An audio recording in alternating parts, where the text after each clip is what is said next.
At 11:47 p.m., she folded napkins with surgical care while snow clawed windows. The door slammed. 3 entered, then 15, black coats dripping, shoes wrong for ice. They mapped exits, set heavy objects, arranged chairs toward door and glass. 2 windows, 1 corridor, 0 mistakes left. When he smiled and asked for coffee, she understood. Some moments change everything forever. The wind cuts through Millbrook like a razor.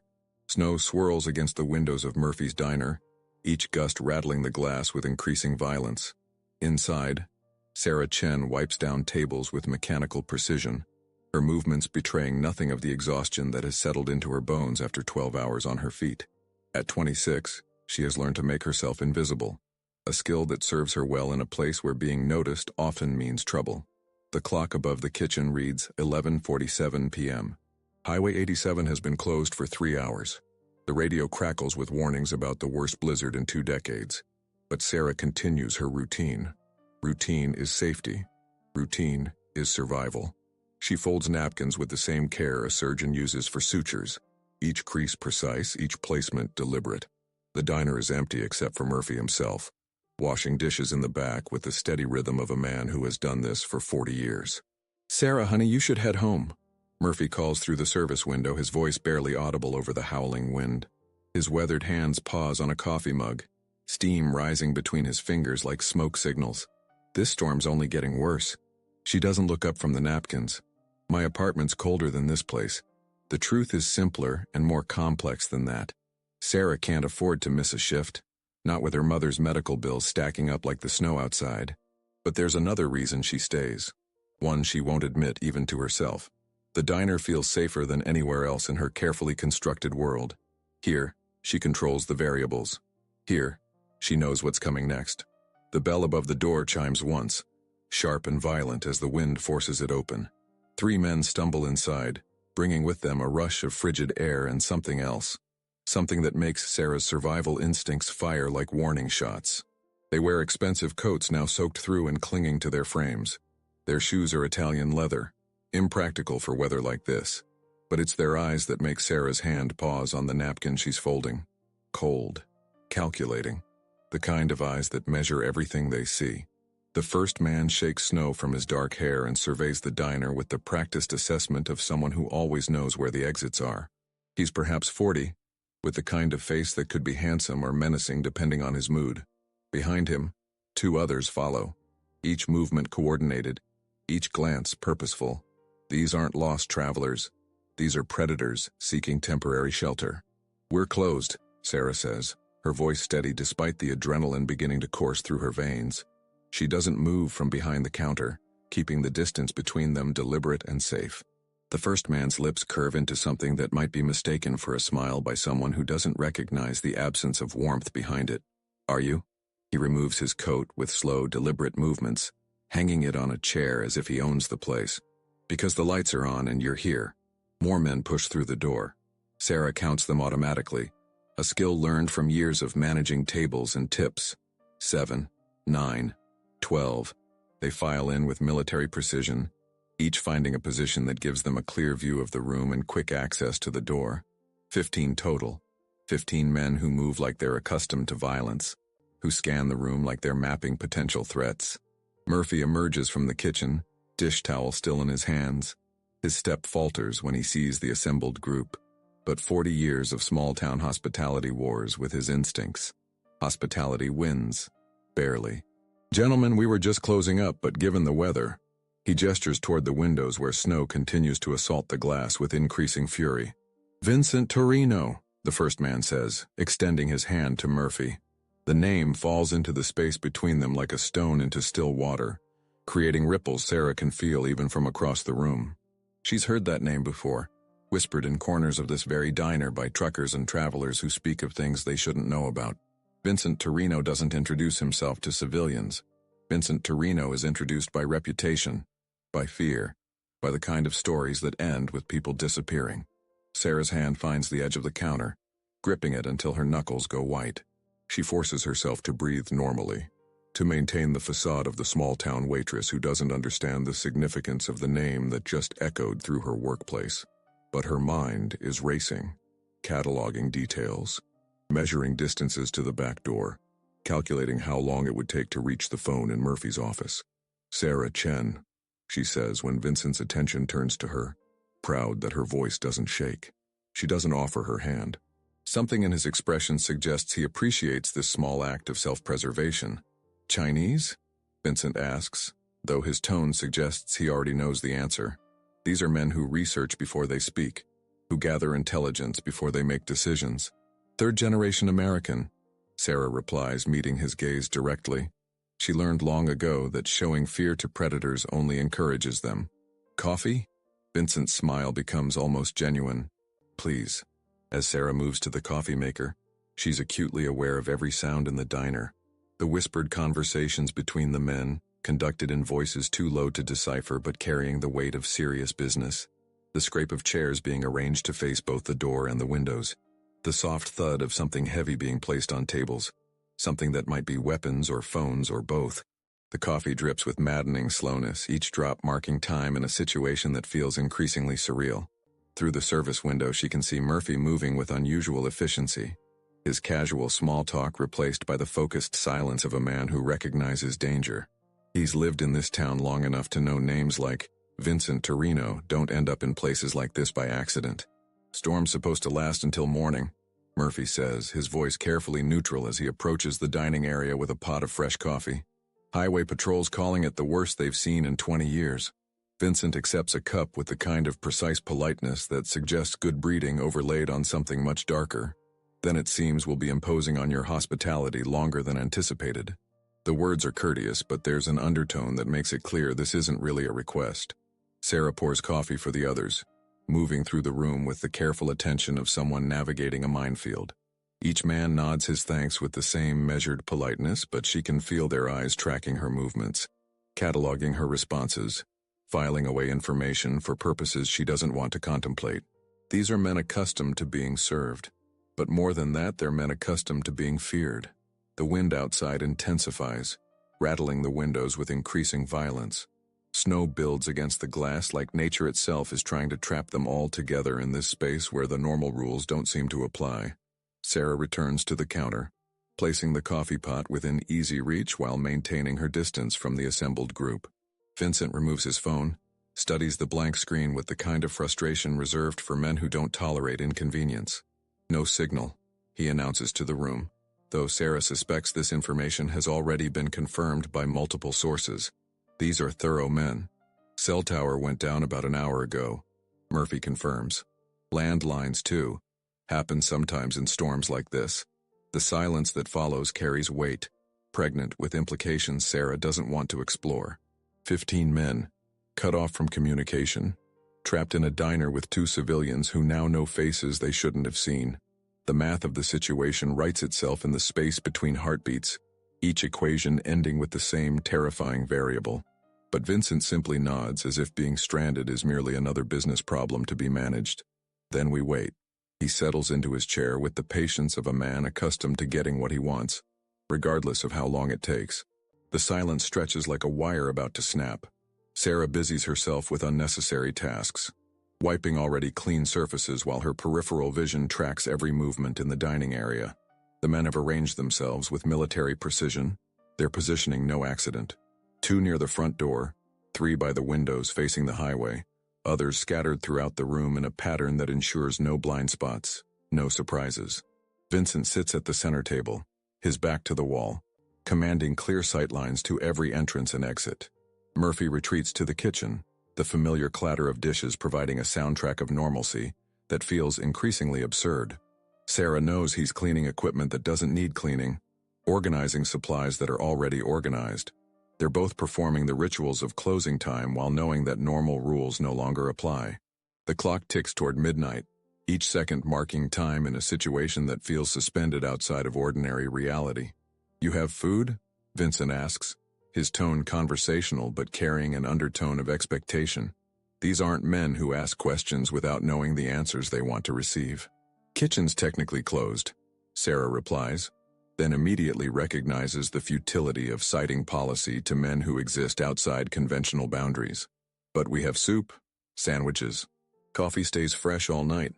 Soup sounds perfect. Vincent's smile doesn't reach his eyes. For everyone.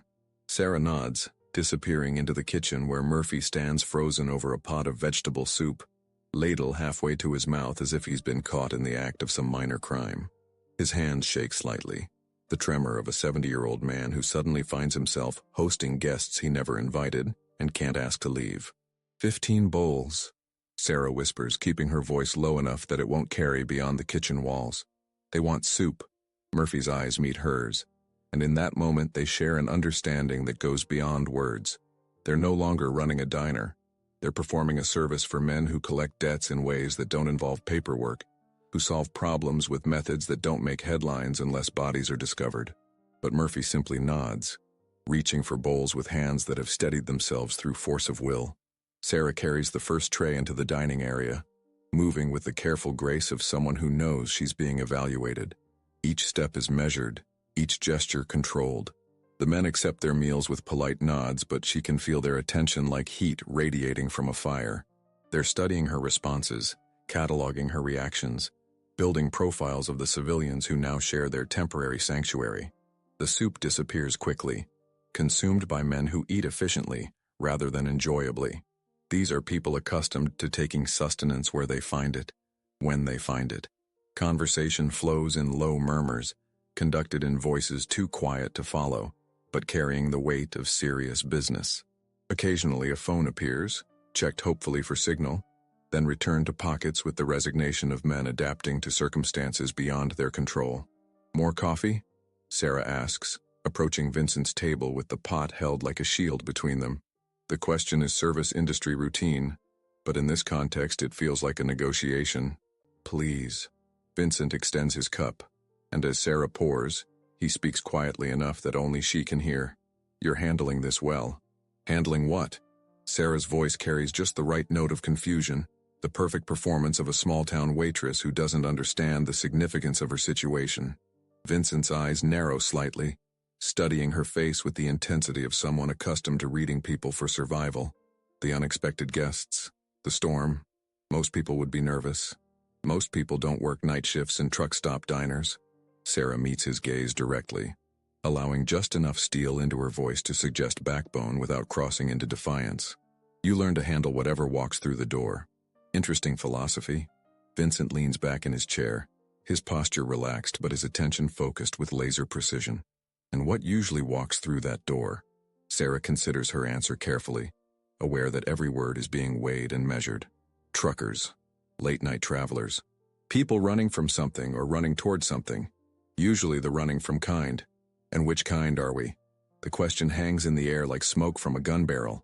Sarah refills his cup with steady hands, buying herself time to craft a response that won't reveal too much or too little. I figure that's your business, not mine. Vincent's laugh is genuine for the first time since entering the diner, a sound that transforms his face from predatory to almost human. Smart answer. As Sarah moves to the next table, she catches fragments of conversation, words that drift through the air like snow through broken windows, numbers that might be coordinates or dollar amounts, names that carry weight in certain circles, references to meetings and territories and debts that need settling. The men speak in the shorthand of shared experience, their communication efficient and coded in ways that exclude outsiders by design. The wind outside reaches a crescendo, shaking the building with enough force to rattle the dishes in their racks. Snow builds against the windows in geometric patterns, creating a barrier between the diner and the outside world that feels increasingly permanent. Sarah returns to the kitchen, where Murphy stands watch over the back door like a sentinel guarding against threats that might materialize from the storm itself. Radio says this won't break until morning, Murphy reports, his voice carefully neutral. Maybe longer. Sarah nods, processing the implications. 15 hours minimum, trapped in this space with men whose presence here can't be coincidental. The timing feels too convenient, the circumstances too perfectly aligned. Men like Vincent Torino don't get caught in storms unless they choose to be caught, unless being stranded serves purposes that civilians aren't meant to understand. She returns to the dining area with fresh coffee, moving through the room like a ghost haunting her own workplace. The men have settled into a rhythm of quiet efficiency, conducting business through glances and gestures that communicate volumes without requiring words.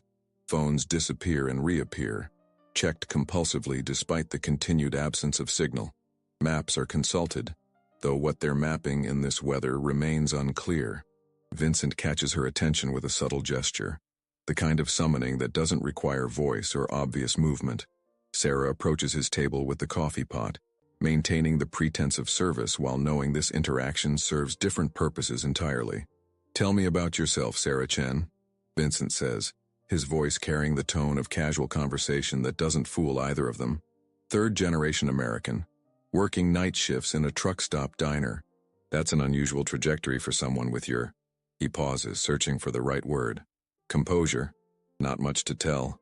Sarah's response is automatic, the deflection of someone accustomed to keeping personal information personal. Born here. Work here. Pretty standard small-town story. Education?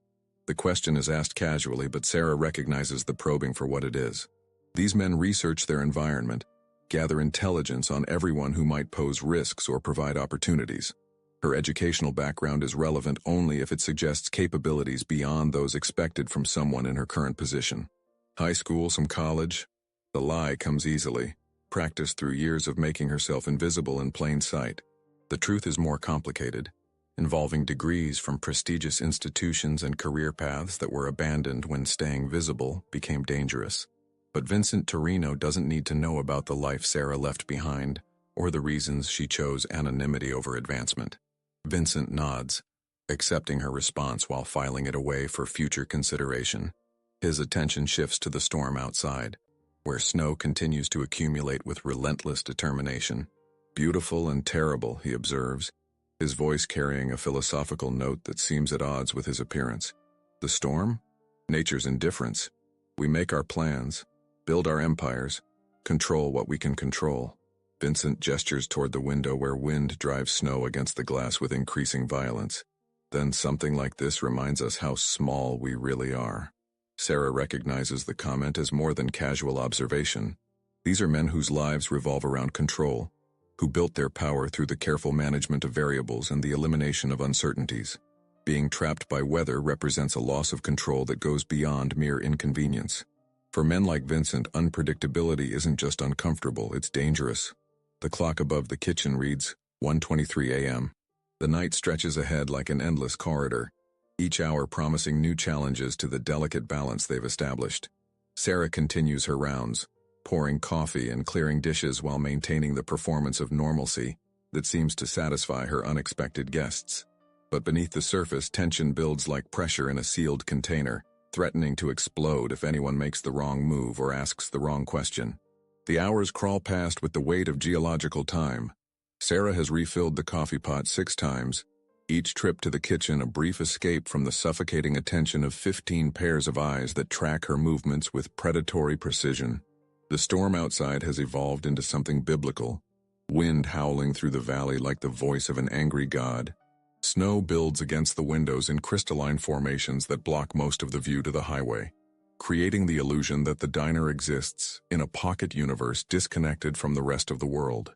Vincent has established himself as the unofficial leader through subtle demonstrations of authority that require no words. When one of his companions reaches for the sugar dispenser, Vincent's barely perceptible shake of the head stops the motion mid-reach. When another starts to speak too loudly, a single glance reduces the conversation to whispers.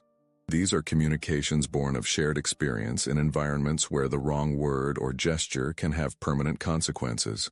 Sarah observes these interactions while performing the rituals of service, her training in reading people serving her well in this dangerous theater. She recognizes the hierarchy immediately. Vincent at the apex, followed by an older man with silver hair and surgical scars on his hands who speaks in measured sentences that carry the weight of final decisions. Below them, various lieutenants and soldiers, each with their own specialties written in the way they carry themselves, the way they position their hands, the way their eyes move when scanning for threats. The coffee runs low again. Sarah retreats to the kitchen where Murphy stands at the prep counter, methodically slicing vegetables for a soup that won't be needed until tomorrow. His hands move with automatic precision, but his face carries the pallor of a man who has recognized his own mortality in the faces of his unexpected guests. 40 years of small-town life has taught him to read danger, and every instinct he possesses is screaming warnings he can't voice. "They're not leaving when the storm breaks," Murphy whispers, his voice barely audible over the sound of his knife against the cutting board.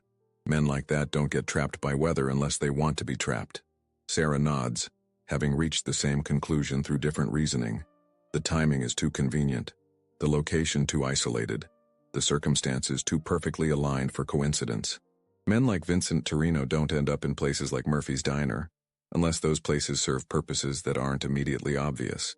The storm provides cover, but cover for what remains unclear. She prepares fresh coffee with movements that have become automatic, her mind working through possibilities and probabilities with the methodical approach of someone accustomed to survival. Every option leads to the same uncomfortable conclusion.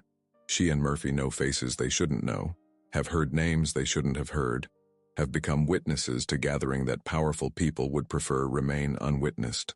The coffee pot chimes softly, a sound that feels unnaturally loud in the charged atmosphere of the kitchen. Sarah loads the serving tray with the mechanical precision of someone performing familiar tasks while her mind operates on entirely different problems. The weight of the pot feels different now. Not just coffee, but a prop in a performance where the wrong line or missed cue could have consequences that extend far beyond embarrassment. Returning to the dining area feels like walking into a courtroom, where the verdict has already been decided but not yet announced. The men have arranged themselves into smaller groups, their conversations conducted in voices too low to follow, but carrying undertones that suggest serious business. Maps have appeared on several tables, though what territories they represent remains unclear. Numbers are discussed with the kind of precision that suggests money or coordinates or both. Vincent catches her attention with the subtle gesture that has become their established signal, a barely perceptible nod that communicates volumes without requiring words. Sarah approaches his table with the coffee pot held like a shield, maintaining the pretense of service while knowing that every interaction now carries weight beyond its apparent purpose.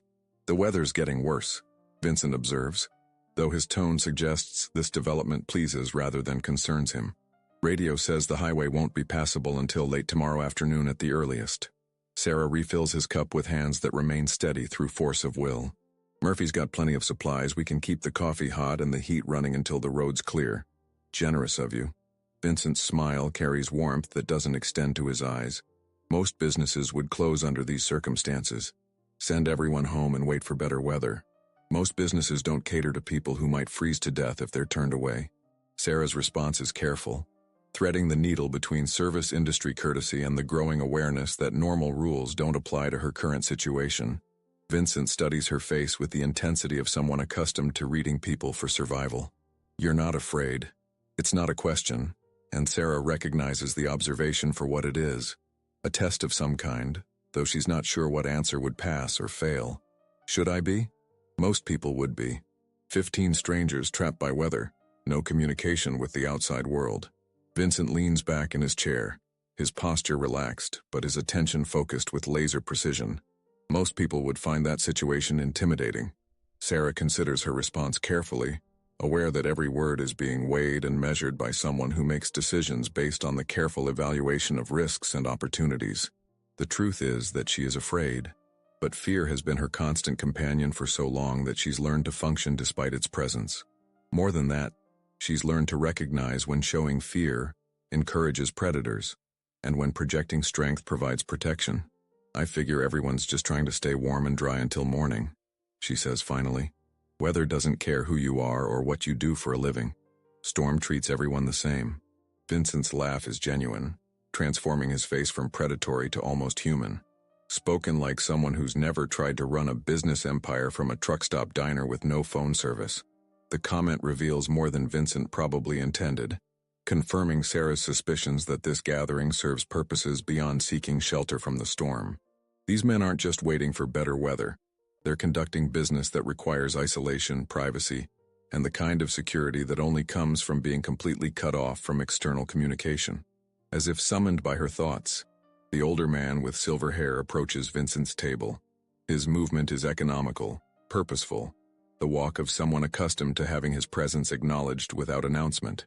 Vincent's posture changes subtly, deferring to authority in ways that speak of long-established hierarchies and carefully maintained respect. "We need to discuss the Philadelphia situation," the older man says, his voice carrying just enough volume to reach Vincent while remaining inaudible to anyone else in the room. The words are meaningless to Sarah, but the tone suggests urgency, disguised as casual conversation. Vincent nods, rising from his chair with fluid grace. "Sarah, would you mind giving us some privacy?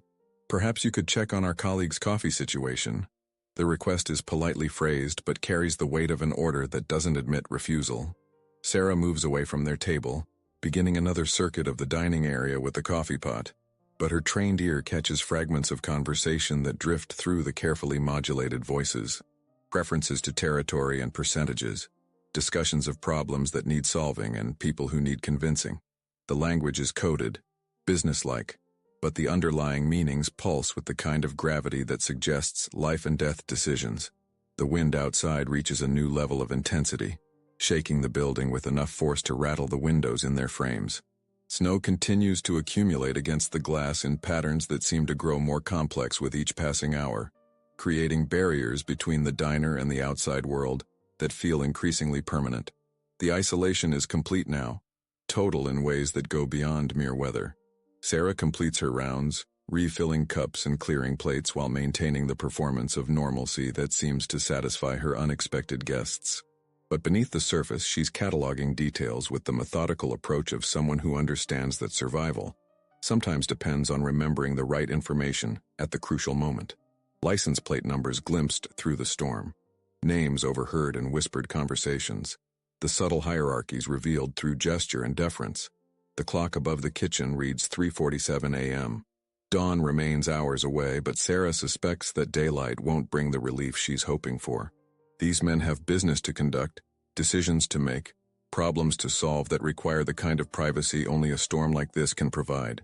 She and Murphy have become unwilling hosts to a gathering that was never meant to include witnesses, and that realization carries implications she doesn't want to explore. In stories like these, we often find ourselves wondering about the thin lines between choice and circumstance, between kindness and survival. If you've made it this far, you're probably asking yourself the same question Sarah is asking. When does helping strangers become dangerous? When does hospitality become complicity? These are the kinds of moral puzzles that keep us awake at night, and they're exactly the reason stories like this matter. If you're finding yourself drawn into Sarah's world, consider subscribing to see how her choices shape not just this night, but everything that comes after. And tell me in the comments, would you have opened that door? What would you have done differently? The storm reaches its crescendo at 4:15 a.m., wind screaming through the valley with enough force to shake the diner's foundation. Snow builds against the windows in architectural formations, creating walls of white that block all view of the outside world. The isolation is complete now, total in ways that transform the diner into something resembling a bunker or a tomb. Sarah moves through her duties with mechanical precision, but her mind catalogs every detail with the methodical approach of someone who understands that memory might be the only weapon she possesses. Vincent and the silver-haired man have moved their conversation to the corner booth, their voices dropping to whispers that carry just enough to suggest serious business without revealing specifics. The other men have arranged themselves in a pattern that speaks of long experience with situations requiring security. Two monitor the front entrance, though nothing could approach through the storm without advance warning. Three others position themselves near the kitchen, cutting off Sarah's most obvious escape route. The arrangement appears casual, but every placement serves tactical purposes that civilian eyes aren't supposed to recognize. Murphy emerges from the kitchen carrying a fresh pot of soup, his movements careful and deliberate. His face has acquired the pallor of a man who has recognized his own mortality in the eyes of strangers, but his hands remain steady as he serves bowls to men who accept his hospitality, with the polite gratitude of people accustomed to being served. The disconnect between courtesy and menace creates an atmosphere of surreal civility that feels more dangerous than open threats. "Excellent soup," Vincent comments as Murphy approaches his table. The compliment is genuine but delivered with the kind of attention that suggests appreciation for more than just culinary skill. "Family recipe?" Murphy's smile carries the forced warmth of someone performing under observation. "My late wife's. She always said the secret was in the timing." His voice wavers slightly on the word late, and Sarah recognizes the involuntary revelation of vulnerability that predators instinctively exploit. Timing is everything, Vincent agrees, and the simple phrase carries implications that extend far beyond cooking techniques. In business, in life, in knowing when to speak and when to listen, the conversation continues in this vein, each exchange layered with meanings that operate on multiple levels simultaneously. Sarah recognizes the dance for what it is, Vincent gathering information while appearing to make casual conversation, Murphy responding with the desperate politeness of someone who understands that wrong answers might have permanent consequences.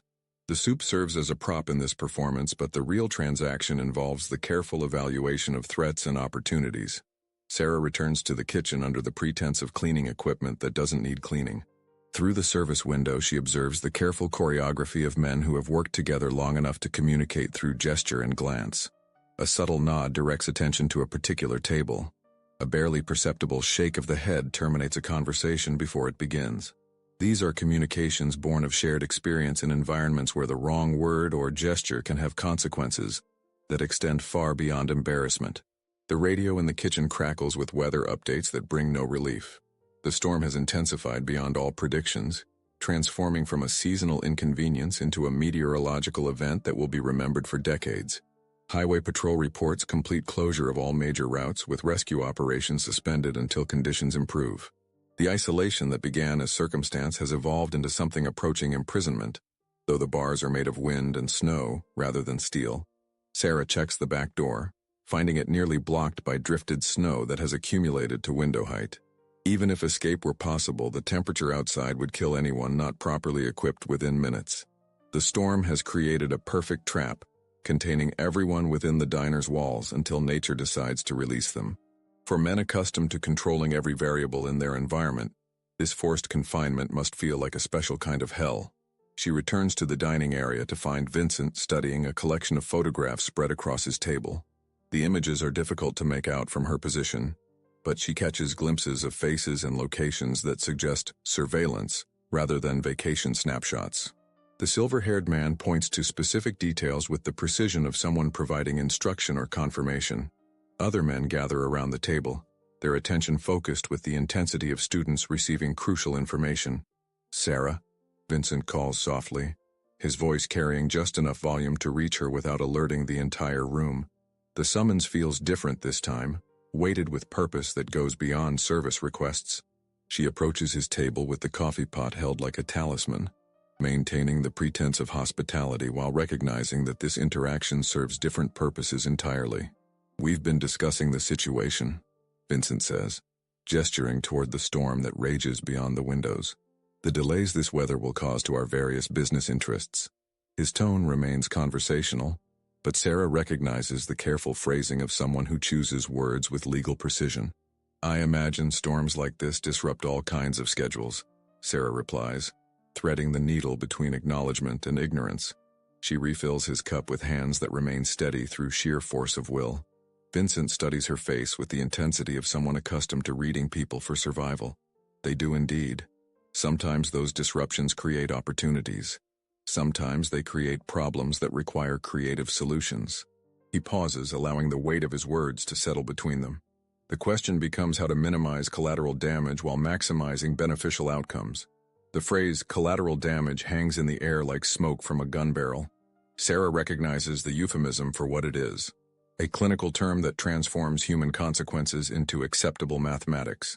In Vincent's world, people become variables in equations where the bottom line matters more than individual lives. She and Murphy have become part of those calculations, their continued existence dependent on whether they represent assets or liabilities to men who solve problems with permanent solutions. "I'm sure people as experienced as yourselves will find the right approach," Sarah responds, her voice carrying just enough deference to suggest respect without admitting understanding of the true nature of their business. Vincent's smile carries approval, mixed with something that might be regret. Experience teaches us that the simplest solutions are often the most effective. Fewer variables to manage, fewer potential complications down the road. He leans forward slightly, his voice dropping to a whisper that requires Sarah to move closer to hear. But experience also teaches us to recognize exceptional circumstances that require exceptional consideration. The words are carefully chosen, each phrase crafted to communicate multiple meanings simultaneously. Sarah recognizes the offer being made, though its exact terms remain deliberately vague. Cooperation in exchange for survival. Silence purchased with the promise of continued breathing.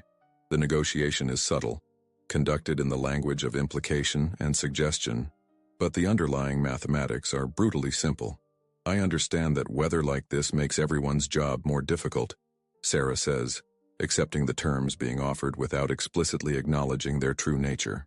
Sometimes the best approach is just to wait for conditions to improve before making any major decisions. Vincent's nod carries the satisfaction of someone whose offer has been properly understood and accepted. Exactly. Patience often yields better results than hasty action. He returns his attention to the photographs on his table, effectively dismissing Sarah while leaving her with the clear understanding that their conversation has established expectations for her future behavior. Sarah retreats to the kitchen, where Murphy stands at the prep counter arranging utensils with the obsessive precision of someone whose mind refuses to process the reality of their situation. His hands shake slightly as he aligns knives and forks into perfect rows, the repetitive motion serving as meditation or therapy or both. 40 years of small-town life has not prepared him for negotiations where lives hang in the balance, but survival instincts older than civilization guide his understanding of when silence becomes its own form of currency. The clock above the kitchen reads 5:23 a.m. Dawn remains hours away, but Sarah suspects that daylight will bring challenges that make the night's negotiations seem simple by comparison. Men like Vincent don't conduct business in truck stop diners unless that business requires the kind of privacy that only complete isolation can provide. The storm has given them that privacy, but it has also trapped them with witnesses whose continued existence poses risks that careful men don't tolerate indefinitely. Outside, the wind reaches a new crescendo, shaking the building with enough force to rattle dishes in their racks. Snow continues to accumulate against the windows in patterns that seem to grow more complex with each passing hour, creating barriers between the diner and the outside world that feel increasingly permanent. The isolation is complete now, absolute in ways that transform hospitality into something resembling imprisonment for everyone trapped within these walls. Dawn arrives without fanfare, gray light filtering through snow-covered windows to reveal a world transformed beyond recognition. The storm has passed, leaving behind a landscape so pristine and silent that it seems to exist outside of time itself. Sarah stands at the kitchen window, watching the sun cast long shadows across snowdrifts that have buried cars and obliterated roads. The beauty is breathtaking and terrifying in equal measure, nature's artistry created through forces that could have easily killed them all. The diner feels different in daylight, less like a refuge and more like a stage where the final act is about to begin. The 15 men move through their morning routines with military precision, each taking turns in the restroom, checking phones that remain stubbornly silent, studying maps with renewed intensity. The casual atmosphere of the night has evaporated, replaced by the focused energy of people preparing for action.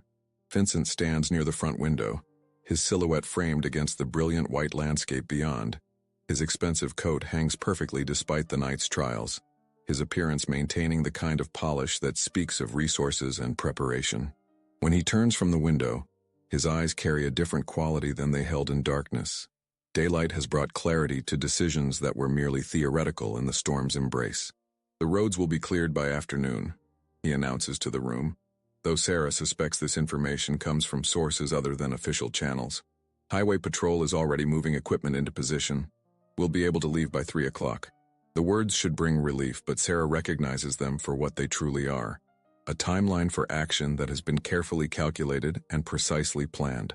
Vincent's announcement marks the beginning of an endgame that was always inevitable, though its exact nature remained hidden until this moment. The storm provided cover for gathering, but departure will require different kinds of preparation.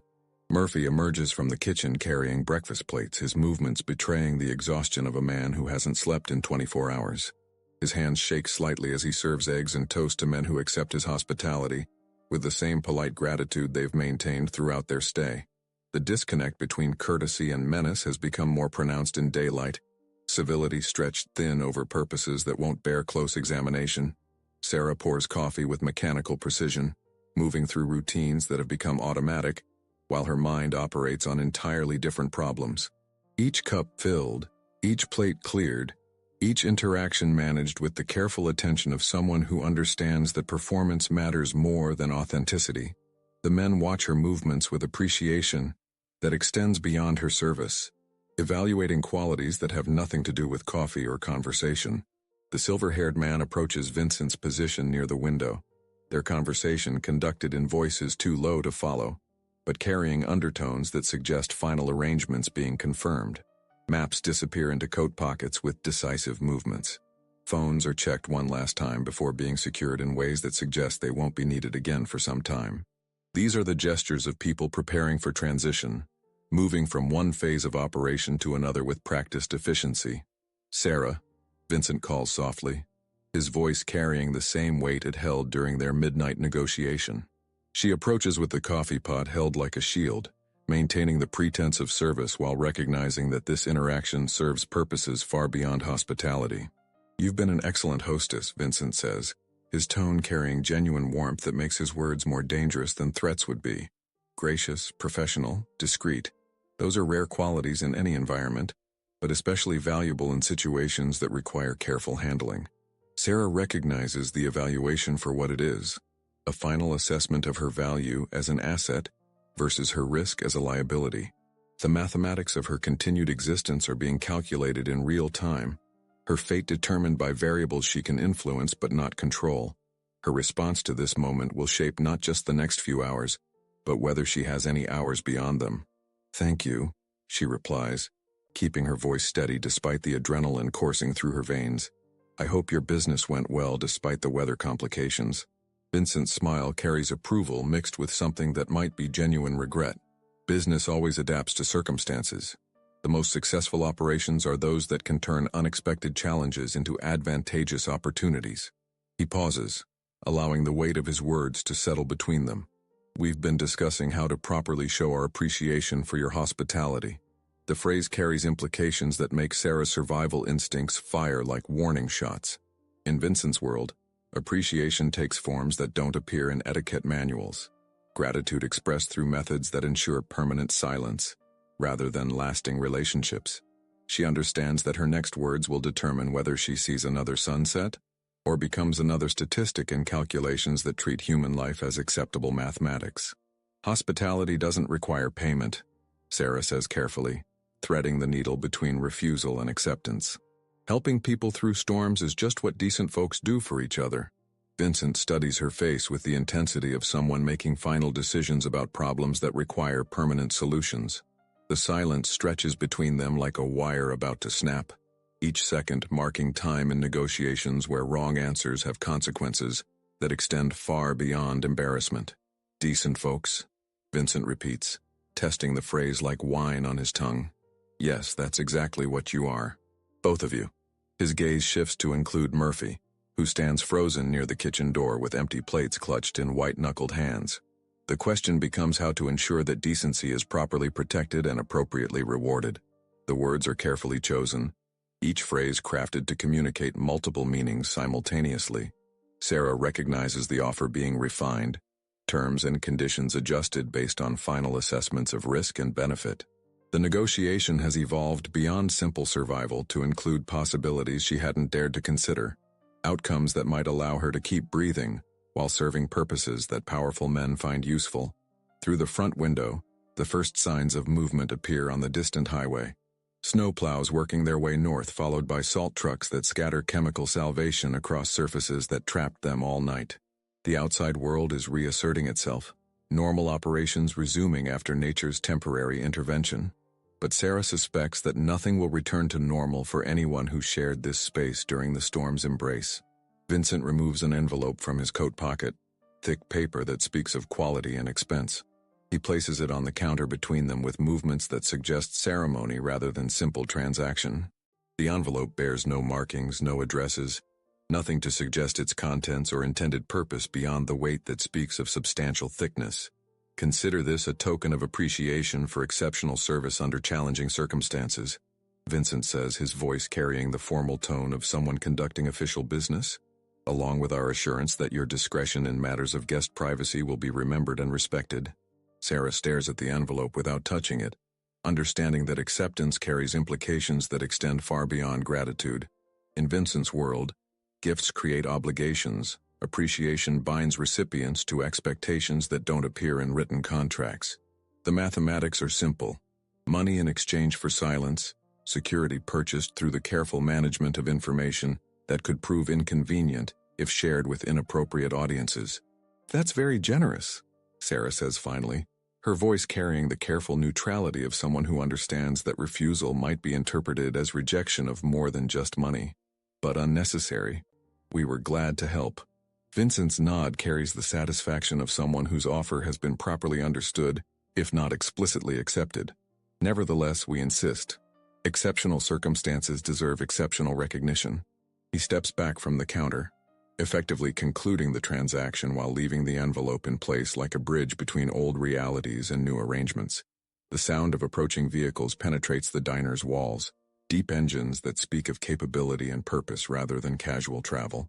Through the windows, Sarah glimpses the first of what will become a convoy of black cars, expensive sedans that navigate the cleared highway with professional precision. The vehicles arrive in formation, their positioning suggesting coordination and planning rather than coincidental timing. Vincent checks his watch with movements that speak of schedules being maintained despite natural interference. "Our transportation has arrived," he announces to the room, though the statement serves more as confirmation than information. These men have been expecting this moment, preparing for departure with the same efficiency they brought to their unexpected arrival. The 15 men move through their exit procedures with choreographed precision, each collecting personal items and settling accounts with Murphy using cash that emerges from pockets in quantities that suggest preparation rather than convenience. The tips are generous beyond reason, gratitude expressed in currency that speaks louder than words about the value placed on discretion and cooperation.